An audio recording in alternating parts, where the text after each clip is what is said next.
रक्ताने लिहिलेला इतिहास फक्त एका नावासाठी, एक नाव, फक्त एक नाव देण्यासाठी 16 वर्षांचा संघर्ष.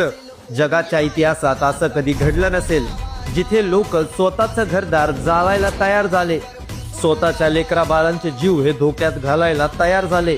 पण एवढं सगळं हे कशासाठी? संपत्तीसाठी नाही, सत्तेसाठी नाही, तर फक्त आपल्या बापाचं नाव त्या विद्यापीठाला मिळावं याच्यासाठी. डॉक्टर बाबासाहेब आंबेडकर, ज्यांनी मराठवाड्याच्या मातीत ज्ञानाचं बी पेरलं, ज्यांनी तिथे शिक्षणाचं मंदिर उभा केलं, त्याच मातीत त्यांच्या नावासाठी त्यांच्या लेकरांना रक्ताचे पाठ व्हावे लागले. 27 जुलै 1978 एक ठराव झाला आणि संपूर्ण मराठवाडा हा पेटला. विचार करा त्या परिस्थितीचा.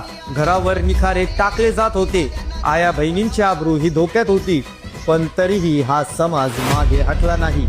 मोचीराम कांबळे, गौतम वाघमारे, जनार्दन मागावे आणि अशी कितीतरी नावे ज्यांनी हसत हसत मृत्यूला मिठी मारली.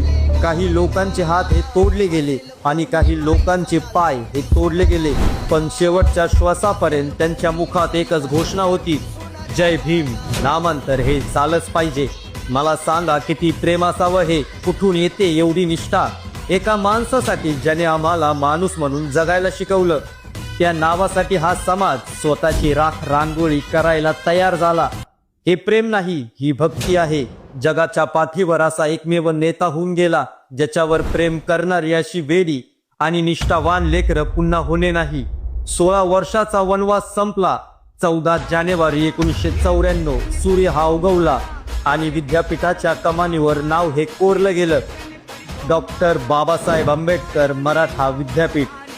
हे नाव फक्त लिहिलं नाही, हे हजारो भीम सैनिकांच्या त्यागाने आणि त्यांच्या रक्ताने लिहिलेलं नाव आहे. त्या प्रत्येक वीराला आणि त्यांच्या निष्ठेला मानाचा जय भीम.